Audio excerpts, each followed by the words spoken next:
Kasi we're going to submit this session to the district. Kasi we haven't discussed yet, pero we're being scored for the mid-year review and the year-end review using a score system. So this is one of those criteria na we have to submit. So we'll submit that. So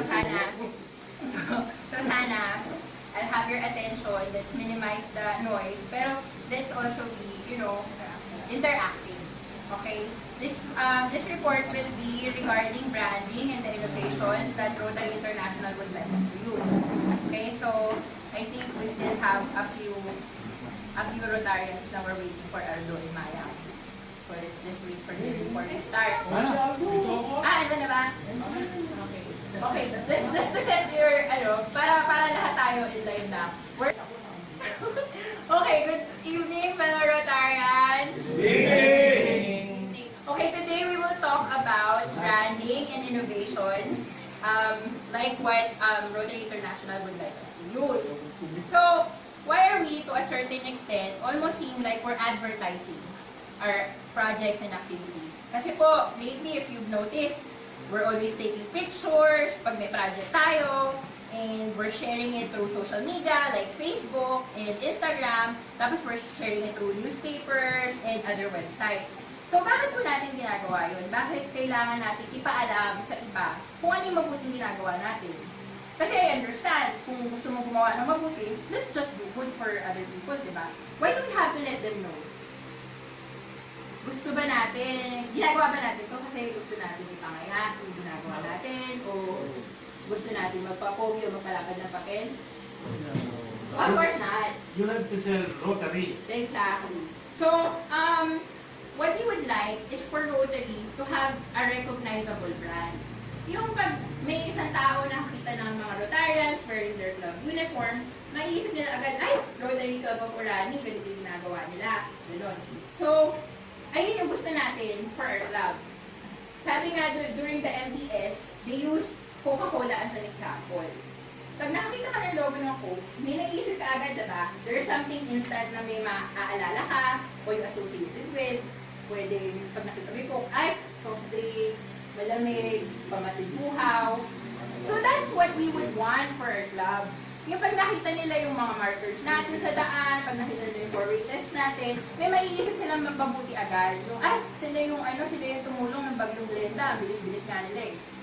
That's what we want. So, if the question is, ano yung gusto natin malaman ng tao, how do we want them to know us?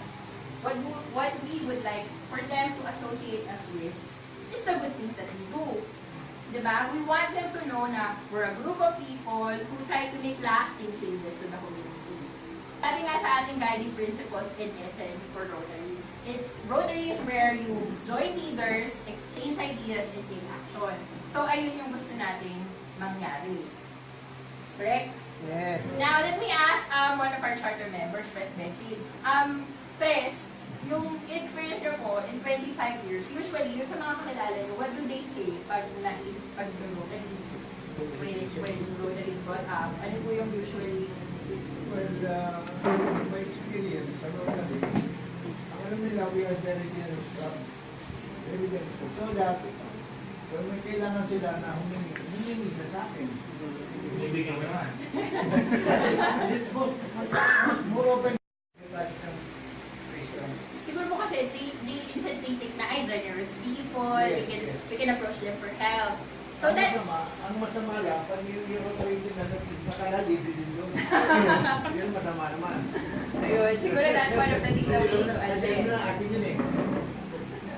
Okay, so now we know, diba, kung ano yung gusto natin i-send na message sa tao. Now, sino ba yung tao na gusto natin makakilala sa atin? Sino ba sila?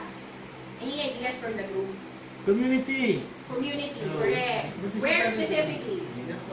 Orani. This is our home base. So, gusto natin, yung mga tao sa Orani, yung makakilala kung ano ba tayo, sino tayo. And syempre, yung surrounding areas din. Now, why? Yung question kasi natin earlier, bakit kailangan natin malaman nila? Kasi, di ba, kung gusto natin gumawa, ba't hindi tayo magtulong-tulong na lang, gumawa ng proyekto? Why do we still have to, why do I need to edit the photos every night just to be able to upload it the next day? Diba? Kasi nagpapagod lang tayo eh. Why? Any idea? You have to sell Rotary because the more hands we have, the more service we're gonna go to the people. Exactly. We have an audience kasi Rotary clubs in general have an audience. And we get 5 things from that audience. Ano ba yung 5 things na yun? Why do we need those people to know who we are and what do we get from them in return? We get 5 things. First, we get our prospective member. So for example, si Rotarian A, nagpunta sa Amerika because of family reasons and health reasons. Siyempre, nabungian yung grupo natin. Where we will get the person that will fill in the spot of Rotarian A. Of course, it's from our audience or from Orani or the community surrounding it. Second, during our service projects, sino ba yung mga tao na important for us to be able to successfully conduct a service project? Let's say, for example, a medical mission. We get our volunteers, our service partners, our donors and sponsors, and our beneficiaries from the audience. Kasi dito din sila galing. Now, let me ask, bakit pa din kailangan nilang malaman?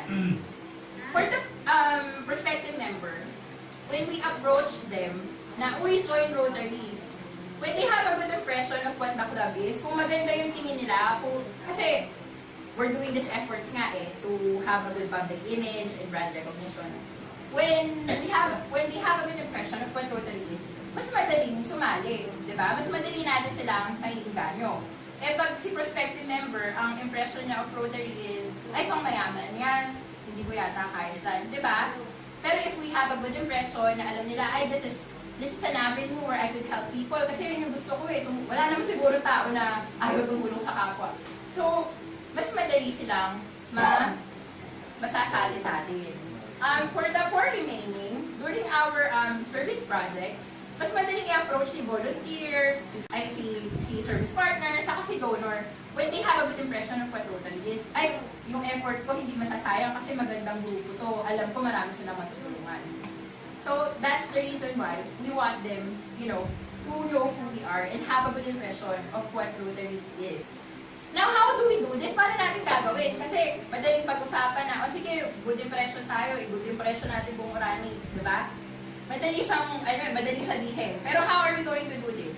So, last 2011, Rotary International partnered with a branding consultancy firm, which is Segal & Gale. Nag-provide sa atin ng maraming tools na gagamitin ng bawat club. We have 34,000 clubs in the world. That's 1.2 million Rotarians across the world. So, kasi napansin nila, the general public didn't know what Rotary is. Nakita nila figures, kung gaano karami yung pumasok na Rotarians, gano'ng karami na wala. So, the numbers didn't grow. Meaning, our membership, it's stagnant. So, ayun nga, they did a branding initiative. Kasi nakita nila, ang dami-daming mga ibang grupo na pwedeng salihan which are worthy causes as well. So how are we going to be competitive? I'm gonna walk 100 miles.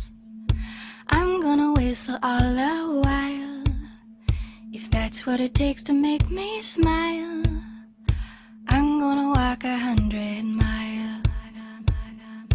I'm gonna run right up this hill, summer sky or winter chill. If I gotta take a break, I will. Tapos sabi niya, can I share the photos in our office bulletin? Because she works in the Philippine Consulate in Australia. Tapos, bagong Glenda struck. She saw the 2 initial photos that we uploaded kasi brownout nga sa amin, so dalawa lang. And then she messaged our Facebook account saying na, oh, we're going to ask help from the Filipino community here. Please stay posted. And then eventually we got, the 10,000 pesos. So what if we didn't have Facebook? Or what if we didn't have an aggressive social media campaign? Walang 10,000 pesos. Ay, walang notebook, lapis, crayola, eraser, at plastic envelope, yung 200 bata. Out of thin air, diba? We got assistance. And it's immediate. Imagine if the pictures were published in our kahuri. Di ba karating sa Yung makakarating sa Australia, yun. Diba? Now, our photos are being seen from people here, Parañaque, Baguio, Japan, Lahore, Pakistan. They're seeing it. Before, Rotary International's official page liked and commented on our picture saying we're sharing awesome photos. So, mas mabilis. Mas mabilis yung mas mabilis, tapos mas malaki yung reach. Kasi ang daming taong nakakita. So, I suggest, kasi our Facebook account has like 1,000 friends right now. Pero, when we share the photo, when we upload the photos, I encourage all of the Rotarians to share it. Kasi, yung friends nyo, hindi friends nung natin. So, mas marami makakita. We can share the message to a larger audience.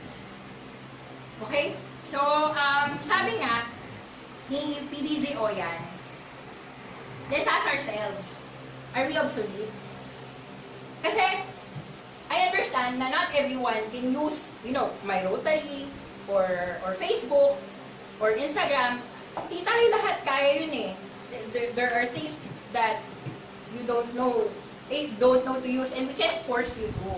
Pero kaya nga po, ang club natin, it's collaborative. Tulong-tulong tayo. Kasi we have different strengths. Wala naman sigurong, isang tao na pwedeng sabihin na, ay, kaya kong gawin lahat. So, ayun.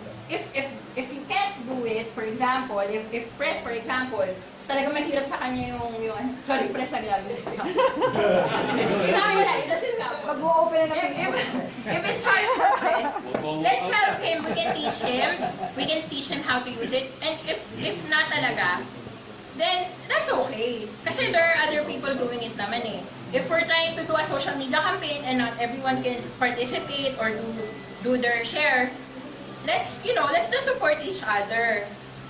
Okay? Kasi, like for example, in our club, when we try to implement something new, pag may bagong pakinggan, parang yung object agad, diba? Parang ayoko niya, lalo mag-ganon. Pero, when we object, that's great actually, kasi hindi naman mapoporma yung magagandang ideas kung hindi tayo nag-clash, diba? To form, a plan that we can implement that would be really successful.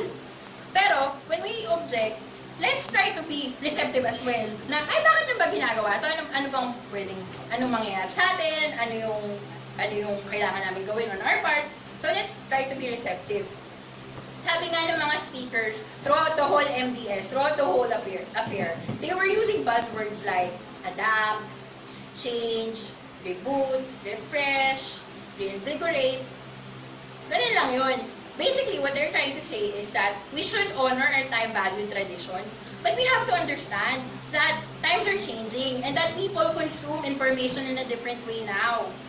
So we have to be able to be competitive para we can ensure na 10 years from now, there's still a Rotary Club of Orani. How are we? Our goal is to get 35 years old and below Rotarians. How are we going to get to them? How are we going to get our message across? Kung we're not focusing on tools na maabot nila tayo. Irrelevant na tayo. No! Hindi ba may boomerang eh? Actually, that was addressed, Press. Press, lalo kasi sisipahin mo. That was actually addressed during the MDS then. That there shouldn't be a clash between our senior members and the energy of the young. So, let's try to do that for our club as well. Thank you so much. That's all for...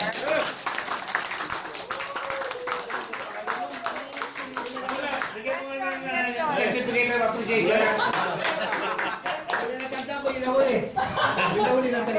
Huwag na kaya alis. Huwag na kaya alis. Hindi nila alam na malawak ang network mo. Hindi mo kailangan ng Facebook. Yes. Pag naupo ka sa ganun lahat sagap mo Sasalat pa. Question or ano question? Ay, question. Pakiulit. Question.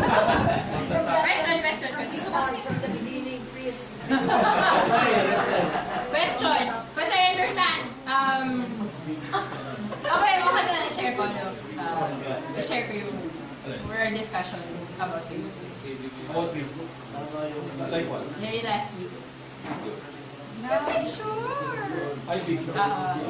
Okay, so, past President Bong, pointed out something na parang Let me correct myself Ay, first, okay? okay. It was not concerned, to be dedicated. Dedicated. The work was dedicated. Okay. Okay. Kasi we posted something to the effect na thanks during the Bagyong Dela. Thanks to all the dedicated Rotarians, we were able to serve 4 of the highly affected areas of Bagyong Dela, which are Balihan, Cabalutan, Wawa, and Tinuro. Now, I would like to explain as well na the purpose of Facebook is to send our message or to bring awareness of what we're doing to other people.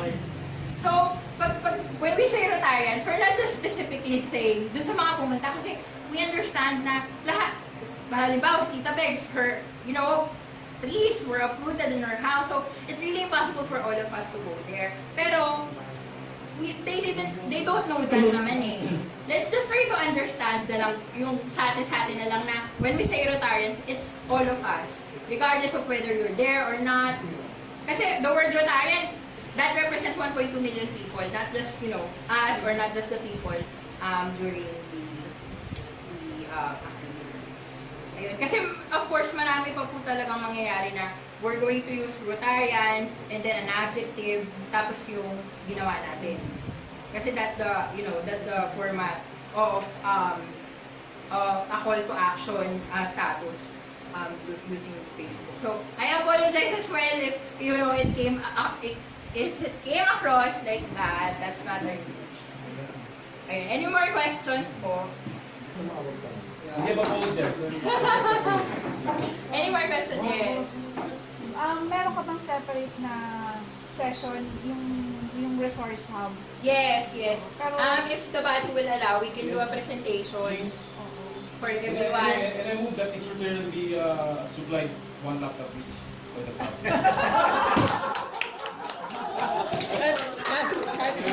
Second demotion! So yun, kasi importante yung resource hub kasi di ba, since yun nga, hindi naman tayo everyday nagkikita. So, very important yung resource hub. Ayun po. Kasi si Pangulo, na-confuse siya, sabi niya, bakit dalawa pa ba yung Facebook natin? Ang dami-dami naman. Hindi, yung isa po kasi, lahat ng documents natin, yung pictures, yung mga letters, nandun siya. So, hindi siya nakikita ng ibang tao.